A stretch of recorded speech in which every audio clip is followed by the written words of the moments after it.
Kosangu. Randa rol ti karwade kosangu. Chao kosa ye. Kabumni jan ka chidial.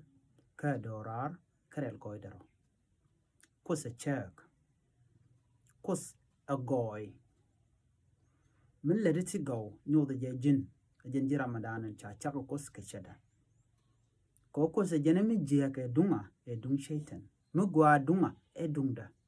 Mile de goy ngado to jin chukwana kos cheji chaka puch ajen gade min kela karwade min chamek ko jene gad ke chiran chami jek chebe lat gad ke jene to chiran chami jek chebe kwany mena konba mina kon kwana kos ka loidan kelio ka charan kelio ka tedan kelio bos ne nuk mat mal kene shiang magwa mena shiang bu kwana kos balun jokoje wi mona ngwama mege dundu mege dunda let ke mi gwa e mik dan mena jinba jin gat kos medem gwa dera kwanke jan gwa samne